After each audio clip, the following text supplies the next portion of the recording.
Welcome back ವೀಕ್ಷಕರೇ. ನಿಮಗೆ ನಮ್ಮ ಚಾನಲ್ನ ಕೆಳಭಾಗದಲ್ಲಿ ನಂಬರನ್ನು ತೋರಿಸ್ತಾ ಇದ್ದೀವಿ. ಆ ನಂಬರ್ಗೆ ಕರೆ ಮಾಡಿ ನಿಮ್ಮ ಅಭಿಪ್ರಾಯವನ್ನು ಹಂಚ್ಕೊಳ್ಳಿ. ಬಳ್ಳಾರಿಯಲ್ಲಿ ಒಂದು ಕಡೆ ಈ IV ಫ್ಲೂಯಿಡನ್ನು ಹಾಕಿದ್ರಲ್ಲ, ಅದರಿಂದಾಗಿ ಬಾಣಂತಿಯರ ಸಾವಾಗಿದೆ ಅನ್ನೋದ್ರ ಬಗ್ಗೆ ತನಿಖೆ ನಡೀತಾ ಇದೆ. ಇದು ಒಂದು ಕಡೆ ಈ ಮಾಫಿಯಾ, ಮೆಡಿಕಲ್ ಮಾಫಿಯಾ ಅನ್ನೋದಿದೆಯಲ್ಲ, ದೊಡ್ಡ ಮಟ್ಟದಲ್ಲಿ ಗೋಚರಿಸ್ತಾ ಇದೆ.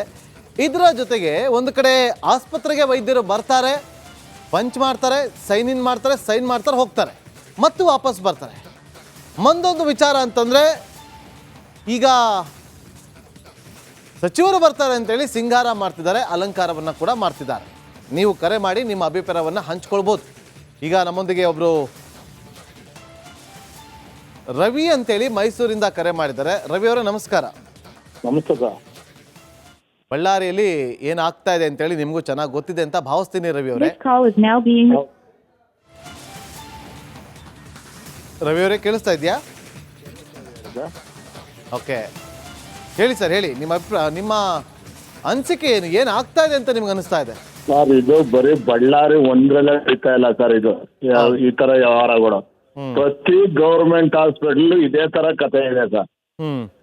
ಪ್ರತಿ ಗೌರ್ಮೆಂಟ್ ಹಾಸ್ಪಿಟಲ್ ಇದೇ ತರ ಕತೆ. ಮತ್ತೆ ಯಾವುದೇ ಗೌರ್ಮೆಂಟ್ ಹಾಸ್ಪಿಟಲ್ ಹೋದ್ರು ಫಸ್ಟ್ ದಳ್ಳಾಳಿಗಳು ಉಟ್ಕೊಂಡಿರ್ತಾರೆ. ಅಲ್ಲಿ ದಳ್ಳಾಳಿಗಳು ಈ ಡಾಕ್ಟರ್ನ ಮೇನ್ ಅವ್ರನ್ನ ಹ್ಯಾಂಡಲ್ ಮಾಡ್ತಾ ಇರ್ತಾರೆ. ಅಲ್ಲಿ ಹೇಳಿ, ಅಲ್ಲಿ ಫಸ್ಟ್ ದಳ್ಳಾಳಿಗಳು, ಆಮೇಲೆ ಯಾರು ನಿರಂತರವಾಗಿ 10 ವರ್ಷ 15 ವರ್ಷದಿಂದ ಇರ್ತಾರೆ ಅಲ್ಲಿ ಸ್ಟಾಫ್ ವರ್ಕರ್, ಅವ್ರನ್ನ ಮೊದಲು ಚೇಂಜ್ ಮಾಡ್ಬೇಕು. ಯಾವುದೇ ಇಲಾಖೆಯಲ್ಲಿ ಇರ್ಬೇಕು ಇದ್ರು ಸರಿ. ಅದು ಅವರೆಲ್ಲ ಪೊಳಗಿರ ಹೆಗ್ಮತ್ತರ ಆಗ್ಬಿಟ್ಟಿದ್ದಾರೆ ಅಲ್ಲಿ. ಏನ್ ಹೇಳಿ, ಇದು ದೊಡ್ಡ ಸಮಸ್ಯೆ ಆಗಿದೆ. ಯಾವುದೇ ಕಚೇರಿಗೆ ಹೋಗಿ ಇದು ಸಮಸ್ಯೆ ಆಗಿದೆ ಸರ್ ಅಲ್ಲಿ.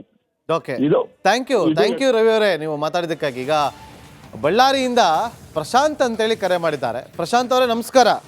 ನಮಸ್ಕಾರ ಸರ್. ಏನಾಗ್ತಾ ಇದೆ ಸರ್ ಬಳ್ಳಾರಿಯಲ್ಲಿ? ಸರ್ ಏನಂದ್ರೆ ನಮ್ಮ ಮೊನ್ನೆ ರೀಸೆಂಟಾಗಿ ಹೋಗಿದ್ವಿ, 9 ತಿಂಗಳು ನಮ್ಮ ಮಿಸಸ್ ಹೋದ್ರೆ ನಾವು 12 ಗಂಟೆ ಹೋದ್ರೆ 4:15 ತನಕ ಇದ್ರು, ವೇಟ್ ಮಾಡಿದ್ರು. 4:15 ಆದ್ಮೇಲೆ ಅವ್ರು ಒಳಗೆ ಪೇಷಂಟ್ ಹಂಗೆ ಇದ್ದಾರೆ, ಹಂಗೆ ಕ್ಲೋಸ್ ಮಾಡ್ಕೊಂಡು ಹೋಗ್ತಾರೆ. ಟೈಮ್ ಆಯ್ತು ಅಂತ. ಎಷ್ಟೊತ್ತಿಗೆ ಹೋಗಿದ್ರಿ ಪ್ರಶಾಂತ್ ಅವರೇ? 12 ಗಂಟೆಗೆ ಹೋಗಿದ್ವಿ, ಮಧ್ಯಾಹ್ನ 12 ಗಂಟೆಗೆ. ಕ್ಯೂ ಚೀಟಿ ಮಾಡಿಸಿ 12 ಗಂಟೆಗೆ ಹೋದ್ರು. 4 ಗಂಟೆ ಆಯ್ತು, ನಮ್ಮ ಟೈಮ್ ಕ್ಲೋಸ್ ಆಯ್ತು ಅಂತ ಪೇಷಂಟ್ ಹಂಗೆ ಇದ್ದಾರೆ, ಒಳಗೆ ಮನಸ್ಸು ಚೆಕ್ ಮಾಡ್ದಂತ ಒಳಗೆ ಕಳಿಸಿ ಹಂಗೆ ಹೋಗ್ತಾರೆ. ಅವರೊಟ್ಟಿಗೆ ಜಗಳ ಆಡ್ಕೊಂತ ಇನ್ನೂ ಟೈಮ್ ಆಯ್ತು ನಮ್ದು ಅಂತ. ಇದಕ್ಕೆಲ್ಲ ಹೊಣೆ ಯಾರು ಸರ್? ಡಾಕ್ಟರ್ ಇಲ್ವಾ ಪ್ರಶಾಂತ್ ಅವರೇ? ಇದ್ದಾರೆ, ಅವ್ರು ಬಿಜಿ ಡಾಕ್ಟರ್, ಬರೀ ಸರ್ಜನ್ ಇರಂಗಿಲ್ಲ, ಅವರೇ ಇರ್ತಾರೆ. ಸ್ಟೂಡೆಂಟ್ಸ್ಗಳು ಚೆಕ್ ಮಾಡ್ತಾರೆ, ಎಕ್ಸ್ಪ್ಲೇನ್ ಮಾಡ್ತಾರೆ ಪೇಷಂಟ್ ಮೇಲೆ. ಹಾಂ ಸರ್, ಅದಕ್ಕೆ ಭಯ ಬಿದ್ದು ನಾವು ಪ್ರೈವೇಟ್ ಹೋಗಿದ್ವಿ ಮತ್ತೆ ನಾವು. ಓಕೆ, ಥ್ಯಾಂಕ್ ಯು ಪ್ರಶಾಂತ್ ಅವರು. ನೋಡಿ, ಭಯ ಬಿದ್ದು ಪ್ರೈವೇಟ್ ಆಸ್ಪತ್ರೆಗೆ ಹೋದ್ರಂತೆ. ಈಶಪ್ರಭು ಅಂತೇಳಿ ಬಳ್ಳಾರಿಯಿಂದ ಮತ್ತೊಬ್ಬರು ಕರೆ ಮಾಡಿದ್ದಾರೆ. ಈಶಪ್ರಭು ಅವರ ನಮಸ್ಕಾರ. ಬಳ್ಳಾರಿ ಜಿಲ್ಲಾ ಆಸ್ಪತ್ರೆಯಲ್ಲಿ ಏನಾಗ್ತಾ ಇದೆ ಅನ್ನೋದನ್ನ ಇಡೀ ರಾಜ್ಯದ ಜನತೆನೇ ನೋಡ್ತಾ ಇದೆ. ಬಳ್ಳಾರಿ ಜಿಲ್ಲಾ ಆಸ್ಪತ್ರೆಗೆ ಹೋದಂಥವರು ಭಯ ಬಿದ್ದು ಪ್ರೈವೇಟ್ ಆಸ್ಪತ್ರೆಗಳಿಗೆ ಹೋಗ್ತಿದ್ದಾರೆ.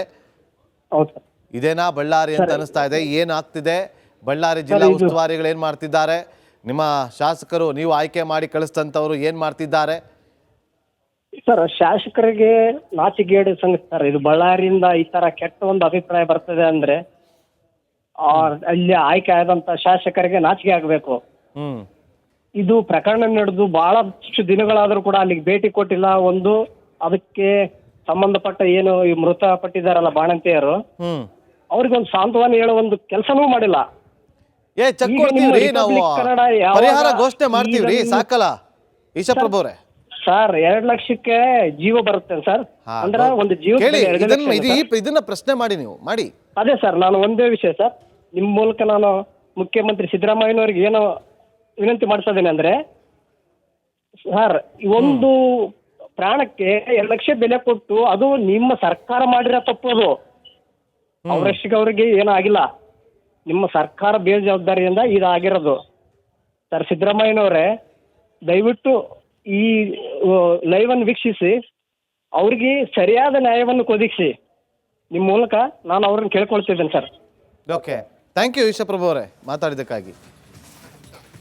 ನಂಜನಗೂಡಿಂದ ನಿರ್ಮಲಾ ಅನ್ನೋರು ಕರೆ ಮಾಡಿದ್ದಾರೆ. ನಮಸ್ಕಾರ ಮೇಡಮ್.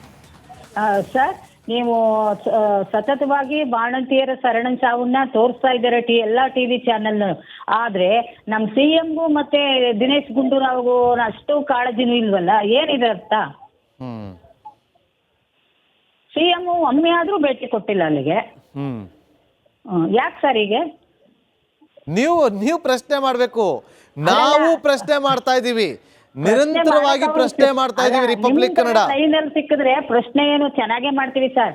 ನಮ್ಮಂತ ಮಧ್ಯಮ ವರ್ಗದವರು ಇಲ್ಲಿ ಹೋದಾಗ ನಮ್ಮ ಜೀವಕ್ಕೆ ಅಪಾಯ ಆದಾಗ ಇದೇನಕ್ಕೆ ಇರ್ಬೇಕು ಆಸ್ಪತ್ರೆಗಳು? ಆಸ್ಪತ್ರೆಗೆ ಹೋದ್ಮೇಲೆ ವಾಪಸ್ ಮನೆಗೆ ಬರ್ತಾರೋ ಇಲ್ಲೋ ಅನ್ನೋ ನಂಬಿಕೆನೇ ಇಲ್ಲ. ಏನಾರ ಬಿಜೆಪಿ ಅವರೇ ಆಗ್ಲಿ ಹೇಳಿದ್ರೆ ನಮ್ ಸರ್ಕಾರದ ಮೇಲೆ ಹೊಟ್ಟೆ ಉರಿ ಅಂತಾರೆ. ಇವಾಗ ಏನು ರೀ ಈ ಆಸ್ಪತ್ರೆಲಿ ಈಗ ಆಗಿದೆಯಲ್ಲ? ಸೆಂಟ್ರಲ್ ಅವ್ರದೇ ತಾನೇ ಗೌರ್ಮೆಂಟ್ ಇರೋದು. ಹೌದೇ, ಅವ್ರದೇ ಗೌರ್ಮೆಂಟ್ ಇರ್ಲಿ, ಆದ್ರೆ ಸಾಯೋರು ನಾವ್ ತಾನೆ. ಹೌದು, ಸಾವಿಗೆ ಯಾವ ಗೌರ್ಮೆಂಟ್ ಇದ್ರೇನಂತೆ? ಯಾವ ಗೌರ್ಮೆಂಟ್ ಇದ್ರೇನು ಬಂದ್ ಬದುಕ್ತಾರ? ಇಲ್ಲ ಅಲ್ವಾ? ಇವತ್ತು ಹೋಗ್ತಾ ಇದ್ದಾರೆ ಸಚಿವರು, ಅಲಂಕಾರ ಮಾಡ್ತಾ ಇದ್ದಾರೆ ಆಸ್ಪತ್ರೆಗೆ. ಕಮಿಟಿ ಕೂಡ ಮಾಡಿದ್ದು, ಅವರು ಒಂದು ವರದಿ ಕೊಡಿ ಅಂತ ಹೇಳಿದ್ದು. ಅವ್ರು ವರದಿ ಕೊಟ್ಟ ಮೇಲೆ ಯಾರು ತಪ್ಪಿತಸ್ಥಿದ್ದಾರೋ ಅವ್ರ ಮೇಲೆ ಕ್ರಮ ತಗೋತೀವಿ. ಈಗಾಗಲೇ ತಗೊಂಡಿದ್ದೀವಿ, ಇನ್ನು ಮುಂದೇನು ಕೂಡ ತಗೋತೀವಿ. ಅದು ಪರಿಹಾರ 2 ಲಕ್ಷ ಕೋಟಿ ಕಡಿಮೆ ಆಯ್ತು ಸರ್. ಬೇರೆ ಬೇರೆ ಕೋಮು ಸೌಹಾರ್ದ ಗಲಾಟೆ ಆದ 5 ಲಕ್ಷ ಪರಿಹಾರ ಕೊಡ್ತಾರೆ, ಜೀವಗಳು ಹೋಗಿದೆ. ಆದ್ರೆ ಬರೀ 2 ಲಕ್ಷ ಕೊಟ್ಟರು ಸರಿ ಇಲ್ಲ ಅಂತ ಯಾರು ನೀನು ಹೇಳ್ತಾ ಇದೆಯಾ? ಅಲ್ಲ ಸರ್, ಜನಗಳು ಕೂಡ ಕೇಳ್ತಾ ಇದ್ದಾರೆ ಸರ್. ಯಾವ ಜನಗಳಪ್ಪ? ಕುಟುಂಬಸ್ಥರು ಕೇಳ್ತಾ ಇದ್ದಾರೆ ಸರ್, ದುಡ್ಡು ಕಡಿಮೆ ಆಯ್ತು ಅಂತ ಸರ್. ಈಗ ಶ್ರೀರಾಮುಲು ಬಿಜೆಪಿ ಪ್ರತಿಭಟನೆ ಮಾಡ್ತಾರೆ ಬಳ್ಳಾರಿಯಲ್ಲಿ. ಶ್ರೀರಾಮುಲು ನೇತೃತ್ವ ಬಾಣಂತಿಯರ ಸಾವಿನ ಪ್ರಕರಣಕ್ಕೆ ಸಂಬಂಧಪಟ್ಟಂಗೆ ಏನಂತ ಏಕಾಗಿ ಪ್ರತಿಭಟನೆ ಮಾಡ್ತಾ ಇದ್ದಾರೆ ಸರ್. ಏನು ಬಾಣಂತಿಯರ ಶ್ರೀರಾಮುಲು ಅವರು ಸಾವಿನ ಪ್ರಕರಣ ನೋಡ, ಈಗ ವರದಿ ಬರಲಿ, ಅವ್ರ ಮೇಲೆ ಕ್ರಮ ತಗೋತೀವಿ. ಶ್ರೀರಾಮುಲು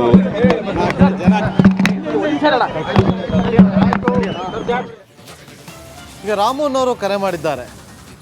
ರಾಮರೇ ಮಾತಾಡಿಸ್ತೀನಿ ನೋಡಿ. ಈಗ CM ಸಿದ್ದರಾಮಯ್ಯ ಅವರು ಹೇಳಿದ್ರು, ತಪ್ಪಿತಸ್ಥರು ಯಾರಿದ್ದಾರೆ ಅವರ ವಿರುದ್ಧ ಕ್ರಮವನ್ನು ತಗೋತೀವಿ ಅಂತ ಹೇಳಿದ್ದಾರೆ. ಇರಲಿ ನೋಡೋಣ ಏನು ಕ್ರಮ ಆಗತ್ತೆ ಅಂತೇಳಿ. ಆದರೆ ಜನಪ್ರತಿನಿಧಿಗಳು ಯಾರಾದರೂ ಹೋಗಿದ್ದಾರಾ? ಇಷ್ಟು ದಿನ ಆದಮೇಲೆ ಹೋಗ್ಬೇಕಂತ ಅನಿಸ್ತಿದ್ಯಾ? ಇರಲಿ ರಾಮು ಅವರೇ ನಮಸ್ಕಾರ.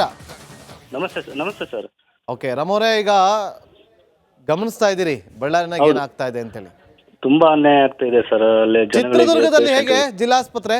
ಇಲ್ಲೂ ಅಷ್ಟೇ ಸರ್. ಪ್ರತಿಯೊಬ್ಬ ಡಾಕ್ಟರ್ ಅಲ್ಲಿ ಕೂಡ ಪ್ರೈವೇಟ್ ಕ್ಲಿನಿಕ್ ಇಟ್ಕೊಂಡಿದ್ದಾರೆ. ಈವನ್ DS ಕೂಡ ಅವರು ಪ್ರೈವೇಟ್ ಕ್ಲಿನಿಕ್ ಇಸ್ಕೊಂಡು DS ಆಗಿದ್ದಾರೆ. ಮತ್ತೆ ಮಹಿಳಾ ಇವರು ನೋಡ್ತಕ್ಕಂತ ಲೇಡಿ ಡಾಕ್ಟರ್ ಕೂಡ ಪ್ರೈವೇಟ್ ಹಾಸ್ಪಿಟಲ್ ಇಟ್ಕೊಂಡಿದ್ದಾರೆ.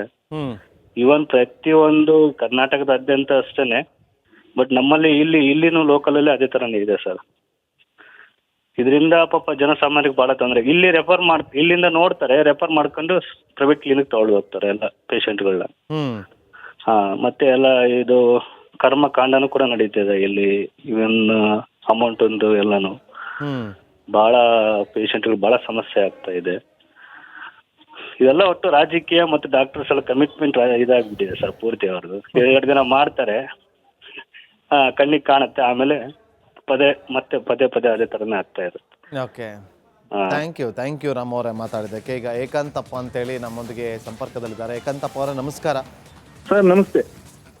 ಏನ್ ಹೇಳೋದಕ್ಕೆ ಬಯಸ್ತೀರಿ ಸರ್? ಇದು ಆಗ್ಬಾರ್ದಕ್ಕಿಂತ ಘಟನೆ ನಮ್ಮ ರಾಜ್ಯದಲ್ಲಿ ಈಗ ಆಗೋಗಿದ್ಯಲ್ಲ, ಆಗಿ ಹೋಗಿದೆ. ಬಟ್ ಜನಗಳು ಎಚ್ಚೆತ್ತಬೇಕು ಇದ್ರ ಬಗ್ಗೆ. ಯಾಕೆಂದ್ರೆ ಒಂದು TH ಒಂದು ತಾಲೂಕ್ ಹಾಸ್ಪಿಟಲ್ ಇದೆ ಅಂದ್ರೆ ಒಬ್ರು